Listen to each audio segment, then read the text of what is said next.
আসসালামু আলাইকুম। আমি কাউসার আহমেদ অভি, চাষি ভাই পেজ থেকে।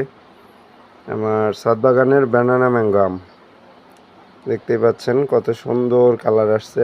আমি কালকে কিছু গ্রুপে একটা ছবি পোস্ট করছিলাম আমটার।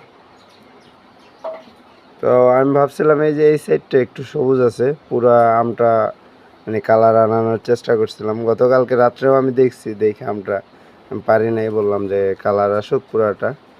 তো আলহামদুলিল্লাহ, যাদের রিজিকে ছিল তারা খেয়ে ফেলাইছে। ফার্স্টে ইঁদুরে খাইছে সম্ভবত রাত্রে, আর সকালে পাখিতে। আসলে এটা এর আগে আমি একটা খাইছি, ওটা এতটা পাকে নাই, হালকা কালার আসছিল, একটু নরম হয়েছে। ওই সময় আমি পেরে ফেলাইছি, কারণ বাসায় সব ফ্যামিলি মেম্বার ছিল ওই সুবাদে। এটা আমি চাইছিলাম সর্বোচ্চ পাকানোর চেষ্টা করার। তো এখন যতটুকুই পাকছে পুরো পাইকে গেছে, মানে আমি শুধু বাড়তি রাখার চেষ্টা করছিলাম যে এই জায়গাটাও হলুদ হয় কিনা, মানে এই এই মিষ্টি কালারটা আসে কিনা এখানে।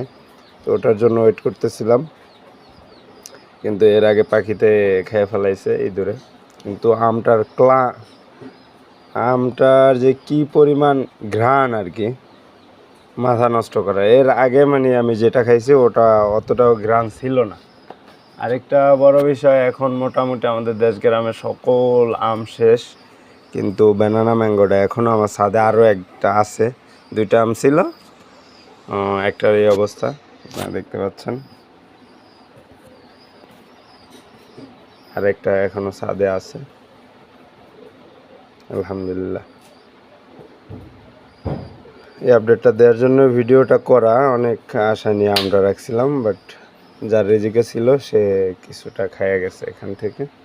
সকলে ভালো থাকবেন, চাষি ভাই পেজ এবং ইউটিউব চ্যানেলের সঙ্গেই থাকবেন। আসসালামু আলাইকুম।